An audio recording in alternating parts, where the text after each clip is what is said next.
Good morning. I'm Andrew Riffle, CMO at Everest Group. Welcome to Everest Group's first media tech briefing. This first one is focused on ethics and technology. If you're not familiar with Everest Group, we are a research firm. We were founded in 1991, and we focus exclusively on IT, business process, and engineering services, and the technology that underlies and powers those processes and functions. Our clients are the Global 1000. So use of these services and technologies by these large global companies is complicated and complex and impacts their business outcomes and bottom line. Our research guides them in making critical strategic decisions. So that's a little bit about Everest Group. I now want to go ahead and we can go introduce our experts for today. So first up is Abhishek Singh, who's a partner at Everest Group, and he is going to talk about the industry-specific aspects of ethics and technology. Next is Rita Soni. She's a principal analyst here at Everest Group, and she's going to share insights on the environment, social, and governance, or ESG aspects of today's topic. And next is Ronak Doshi, who is also a partner at Everest Group, and he's going to address today's talent aspects of our topic. And then Yugal Joshi, a partner, and he will discuss AI and its implications. Let's take a quick look at today's agenda.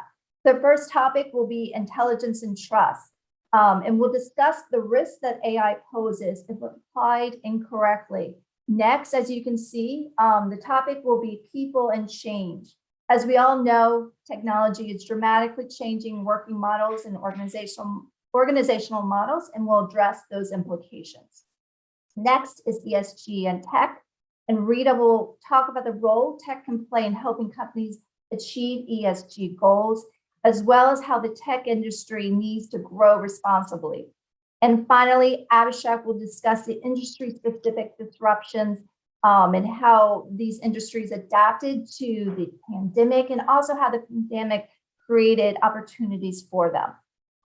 Please be assured that we've saved time for questions at the end, and you will receive today's presentation. And with that, Yugal, I'll turn it over to you. Hey, thanks. Thanks, Andrea. If we move on. So when we talk about ethics in AI, the press is full of negative news that how some of the AI systems built earlier have turned bad. They are not doing the work they were intended to do. And then, yes, there is a lot of bad blood about AI. And when we talk about ethical adoption, we do not really talk about a very abstract or esoteric model of AI, but actual practical implementation that we see our clients undertaking, how they plan to scale AI. But then one of the big challenge that they face is that they believe their AI systems aren't doing what they are supposed to do in an ethical manner. And then, of course, all of them read the same press, and then this snowballs. At Everest Group, we define AI ethics in four broad heads. One is, first of all, the system has to be fair. The system needs to do something which is in a completely unbiased and impartial way. All other things are dependent on this one fundamental aspect. And despite the fact that you see four of these building blocks here, all of them form a cohort. So it is difficult to view just one of them as an independent entity within ethical adoption. They are dependent on each other. For example, you may have an explainable AI system. No, explainable means that the AI system can tell why it did what it did. But then if it did something wrong, which is being unfair, so violating the first principle of being fair, so being explainable is of less use. And then if you do something fair, but you're not able to explain, okay, this is why I think this thing is fair, other systems aren't going to trust you. So the fairness of the system, the trustworthiness of the system, and the explainability, they go hand in hand. And last but not the least is the relevance. So what happens is, because AI is so cool and has such a broad-based impact, if we have AI, doesn't mean we need to apply it.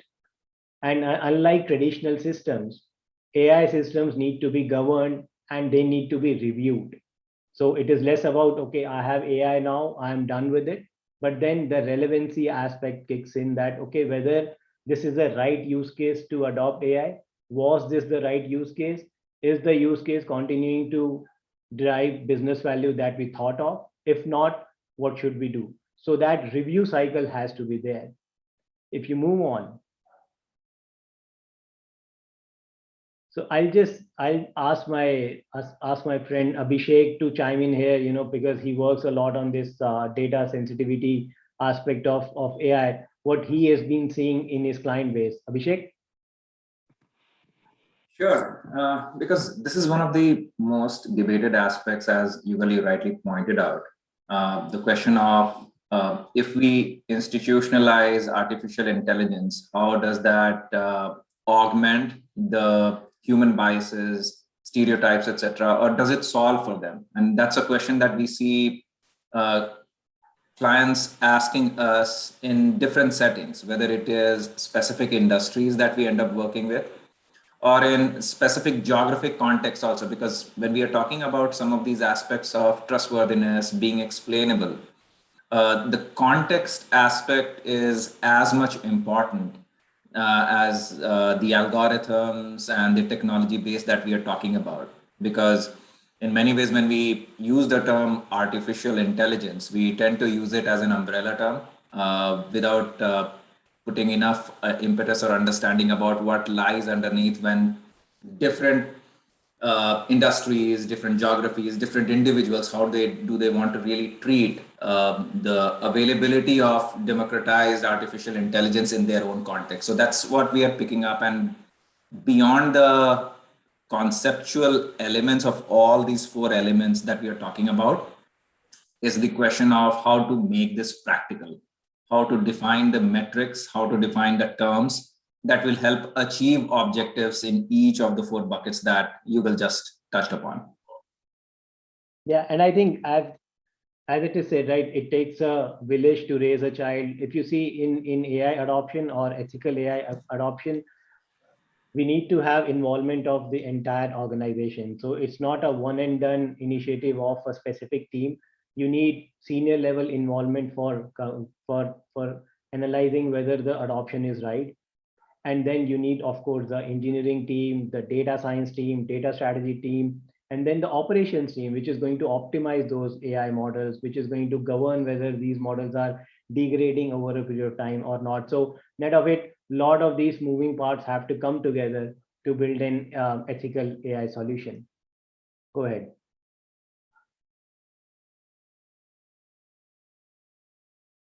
And the reason this page that you see, two of the big entities that are shaping this ethical AI world are, one, the regulators, which are telling companies, okay, this is what is acceptable versus not.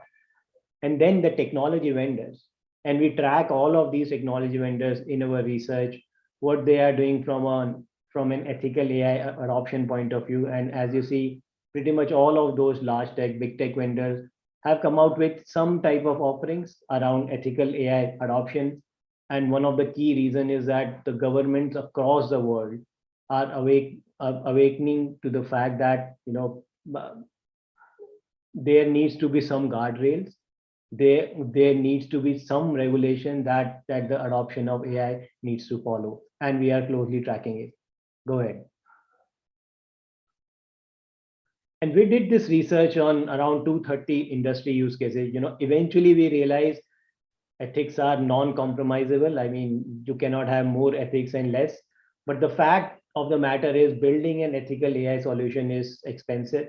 So enterprises will need to take their bets on, okay, which are my highest risk segments, right? So when we did this assessment of 230 industry use cases around, okay, where we believe ethical AI will probably lead, and then other use cases will enter. Because see, if you are working with human lives versus you are probably having an chatbot, AI chatbot talking in a customer care center, the impact is very different. So the building of the solution will have to change. The ethics of the solution will have to change based on what is at stake.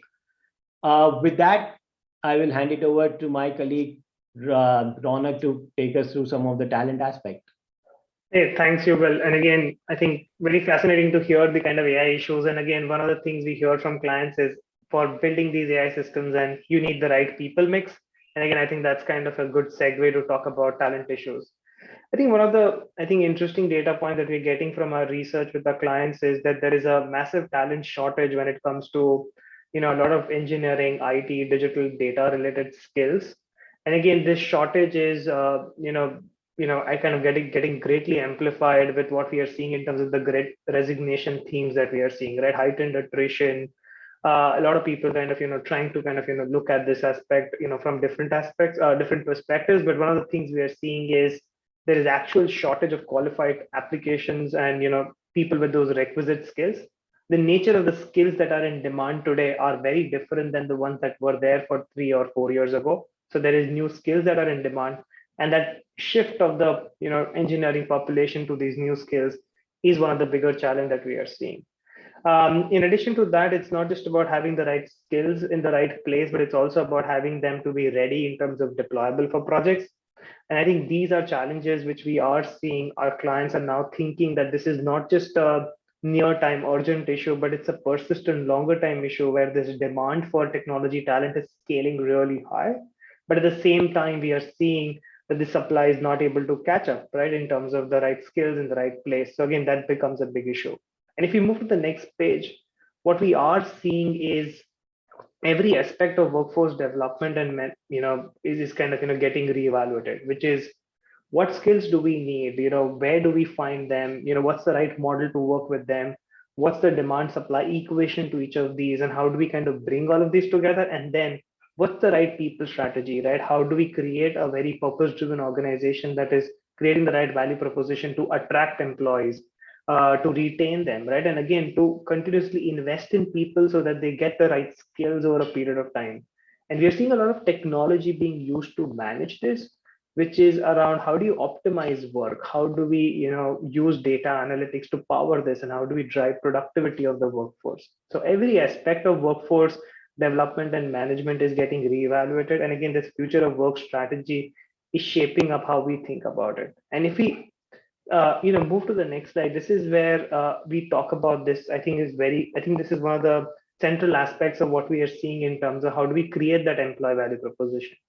What we've seen is enterprises in the past have been focusing on this hierarchy of needs and being focused on the bottom two aspects of it, right? Which was around, okay, getting the right people with the right skills for the right jobs, and then ensuring that they have a good career path, and definitely having, paying them industry standards. So it was all around salary, compensation, benefits, and about, having the right people in the right place.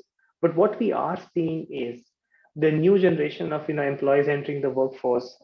They want, a lot more from their workplace, right? They want to work at workplace which are more responsible, right? Who are more, providing them flexibility, right? They're enabling them to work from, the place they need, the area they need, with the autonomy they need, and empowering them, right? So again, the design of organizations is changing, the design of work is changing, and this is where the hierarchy of IT employee needs is changing, right? They need more autonomy, they need more belonging and connectedness to their teams, right? And these could be global teams, this could be local teams, and how do they feel a part of these teams in terms of inclusion and belonging. That becomes even more bigger themes that we are seeing. And last but not the least, right, it's focus on well-being, right? That getting the right balance in terms of what that workplace means and how it empowers the individual vis-a-vis the workplace getting empowered by the individual, right? I think that balance is something which we are seeing are going to be very important, and that's the areas where we are seeing a lot of investments happening out here. Right? I think this is going to be very critical in terms of how these design principles are being followed as enterprises are kind of rethinking this entire workforce strategy. And I know the social aspects of it or the people aspects of it is something which Rita, you are very passionate about in broader ESG context. So I would kind of hand it over to you, kind of talk about this and what are you seeing in this space. Great, thanks, Ronak. So as Ronak said, the people aspect is what I'm interested in, but I think the overarching theme throughout this presentation has really been about this purpose framework. What we've done here is we've taken the elements of this framework is to create a common ground, combining the notion of triple bottom line, that there's a people, planet, profits aspect of business, with the evolving nature of how we're talking about environment, social, and governance, or ESG. We've added into our framework that ESG, particularly the governance piece, is a lot more about monitoring, and the profits piece is more about the business case or the use cases on where these aspects are important and relevant. As Ronak said, my bias is definitely for social, and I think in particular in the sector that we work in, it is a people-driven industry. Enterprises are creating products and services right now to promote and mitigate environmental issues. But what we see is that having more societal benefits, those are harder to quantify, harder to get our arms around. Even at the end of our COP26, we saw the people piece getting slid in, but really, kind of an afterthought. So really want to hone in on that and give you a use case of an interesting people aspect in our industry. If we can go to the next slide. Impact sourcing is really an opportunity to think about technology being used for good. And let me define impact sourcing. It's basically the idea of service providers being very intentional about hiring from excluded communities. We just heard from Ronak about a lot of the talent challenges. When we look at that data, when we look at that analysis, there's actually groups of people that have been excluded from that conversation in their entirety. So we're doing a real deep dive into this space, looking at what specialists in this space are doing, looking at what larger providers are doing. And the four major benefits that we see to this, it's not just a feel-good activity, but there's actual business benefits to the business case that we speak of here is about having a stable and engaged workforce. Again, this diversity of workforce, but particularly with the inclusion aspect, makes them a lot more engaged. And access to untapped talents is what I was referencing earlier, that in many cases, the data, the analyses that we are doing right now doesn't even see these talent. So for instance, when we think about education as a barometer for inclusion in a particular job, really asking the question about what are the actual skills and talent that's required versus the label of a particular education. There is a social impact, not just to the individuals and their families, but the communities in which they reside. A lot of these businesses are stemming migration, for example, and just to add in the E there, if they're stemming migration, then they're also doing a lot for the environment. And then last but not least, we're back to the essence of this industry. There are long-term cost savings that are a result of doing all of these things. So just to broaden outside of impact sourcing, if we go to the next slide, the way that we're really looking at untapped talent, or the way our industry is looking at untapped talent, is asking a lot more questions about where these different groups of people are residing. And especially when we look at expansion of centers, expansion of operations, that's when a lot of these questions are being asked. And so in part of our location strategy, we've started to collect this data. And I think everyone will find this interesting when we look at the United States, where I'm based, BIPOC folks or non-white US cities, this is a pretty wide ranging percentages on this heat map. And it just gives you an indication of what's happening. And, we can say something similar to women in India in the workforce. And in fact, I was based in Delhi for a good 7 years of my life, and I didn't realize I was part of this extremely slim minority of women in the workforce. And then shifting back to Europe, into the Western world, I think there are a lot of changes for LGBTQ plus communities, and we're seeing a lot of that movement in Europe, especially, or a lot more visibility to that. And then, frankly, a new term for me when I entered into this space, BAM or BAMI, non-white folks in the UK. It's also extremely wide ranging depending on the geography that you're looking at. And so there's just a lot of interesting analysis and a lot of useful analysis as businesses begin to look at where it is that they're going to expand to, or where it is that they want to concentrate. I'd like to hand it over to Abhishek now to talk about some of the really interesting things that we're doing across the business in this space.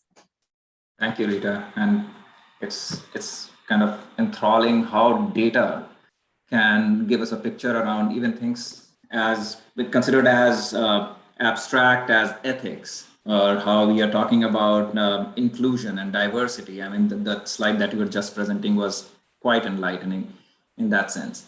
And in many ways, if you look at this particular slide, why we are presenting it here is because take the usage of technology or the growing impetus around ethics, inclusion, and all of those aspects. These are topics which are not new, but in many ways, what we have seen is that in the last 18 months or so, due to the contingency impact created by COVID, industries have started to take a much more in-time view of how they need to double down on some of these themes. And that is why this COVID impact picture is very important for us to consider now, because as we were thinking about our own research agendas, what kind of questions clients were asking us, we saw a sudden spurt in questions related to the topic that we are discussing today across industries. And in many ways, they were very closely correlated with the COVID impact, as you see mentioned here, across industries. So from severely impacted to moderately impacted industries, how they were thinking of technology, so on and so forth. So today we'll be touching upon two industries on which we have spent more time on. So one is biopharma, the other one is banking, financial services, and insurance, to talk about how the impact of COVID changed the mentality of organizations there and gave more impetus on ethics as well as technology. Moving on to the next slide. So just looking at biopharma, for instance, we can build the entire slide, yeah, thank you. We saw specifically in the biopharma industry is that when COVID hit, there were three kind of mentalities that were witnessed in terms of the response, how enterprise executives were responding to it, given how COVID is impacting their day-to-day operations, how it was impacting profitability, how it was impacting their brand positioning. One was the rescue mentality, because in many ways, supply chain was constrained.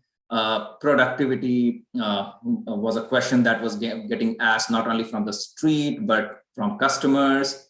And in order to look at their broader portfolio and not just the COVID-related investments that they were making, there was this question of what's the future of that? Because early on in the crisis, nobody had a crystal ball to say how it is going to pan out. And now sitting 18 months down the line, any prediction made then did not turn out the way it was envisaged. So that's one. The second one was aspect around revitalization, wherein focus on more research and development, clinical trials, which were so key to the vaccines that we are seeing out there in the market in full flow, and the overall experience aspects became core to how biopharma executives started to think about their swim lanes around how they would implement technology. And if you see, this was probably that one area wherein this entire thinking around where to source talent, how to implement technology to revitalize the business, and how in their attempt to work with individuals across geographies, across demographies became really important. In fact, just on clinical trials, there is this whole debate around diversity in clinical trials that is getting debated so much as regards the sample pools which get tested on certain kind of drugs being tested before getting FDA approval are the right kind of gene pools getting tested, right kind of races getting tested, all of that is being considered. And last but not the least was this whole resilience aspect, because the impact, the contingency impact created by COVID brought up this question around, hey, what do we really need to do as an organization to source technology in order to be able to ensure that their manufacturing, product launch, and other activities continued seamlessly despite any contingency that they could plan for in future. So these were the mentalities which kind of threw questions at us, and our research kind of got influenced by that. Moving on to the next slide, to touch upon one specific aspect that we dove deeply on was the decentralized clinical trials, which is a new methodology. I wouldn't say new methodology, but a slice of how clinical trials are typically run, because these are heavily site-based, involve a lot of people involvement, and technology usage is actually very low. And when we have looked at these decentralized clinical trial platforms in the past, less than 3% of the global clinical trials actually take place through these models. But because of COVID, the contingencies that got created, this ended up becoming the fallback option for most biopharma companies. And that triggered the desire in us to cover this more deeply as regards the key focus areas, the considerations that the industries needed to deploy in order to be able to scale up this model for future, because it is related to all the three mentalities that I talked about on the previous slide, whether it's rescue, whether it's revitalization, or even ensuring continuity as regards their going on business. So this in many ways was a microcosm of or an example of how we looked at different use cases and scenarios in terms of suddenly the COVID impact creating greater impetus on technology in a scenario wherein we were earlier seeing most of it being lip service to both ethics and technology. Suddenly the COVID aspect ended up making it mainstream. So while we have discussed the biopharma example, I'm also going to bring in my colleague Rana to talk about BFSI, wherein there were many more use cases wherein we saw this play out. Hey, thanks, Abhishek. And again, I think, the thing that we are seeing in BFSI is this intent to do a lot of pragmatic applications of digital technologies, which is using these technologies to do good in terms of the products that they create, the experiences that they create, and the value that they bring for all stakeholders, right? Not just for shareholders, but for communities, customers, employees, right? So for example, if you look at something like buy now, pay later, right? It allows you financial services companies to provide lending at the point of sale. This is making a lot of purchase options pretty accessible to folks who are not getting access to better credit. Now they're getting credit access at the point of sale. Things like talk about kind of giving insurance policies and giving better rates to folks who are doing better driving behavior, or are using vehicles which are less polluting in nature, or using technologies to kind of create better experiences for employees, or protect consumers from fraud, right? Using AI technologies to prevent fraud, and so on and so forth, right? There are so many of these technologies being used in a very pragmatic use cases across the industry, and we do see that the impact of this is real, right, from across the board. And we do believe, from a benefits perspective, these are not just helping meet some of these sustainability goals, as Rita earlier talked about, right, in terms of reducing carbon footprint, financial inclusion, and so on and so forth. But it's also helping a lot of the communities, right, helping small businesses, getting some minorities who are not getting access to credit and financial services, including them in the in that pool. and and driving this benefit for all, right, the clients, partners, and so on and so forth through access to green financing, green investing, or sustainable investing, sustainable financing across the board. So this, I think, this revolution of how industry specific disruptions is happening, right? Again, these across BFSI, life sciences, right? We've given you two different examples to kind of just bring out that point out here. So with that, Andrea, I'll hand it over to you. Thanks, Ronak. This next slide is to illustrate all the topics that we can address that you might have questions on. Either after today's call, if you want to reach out to us, feel free, or another time when you are writing a story or have an interest in a topic, please know we would be more than happy to be a resource for you. And as you can see today, the research that we're working on really does give us the credibility and help you round out your story.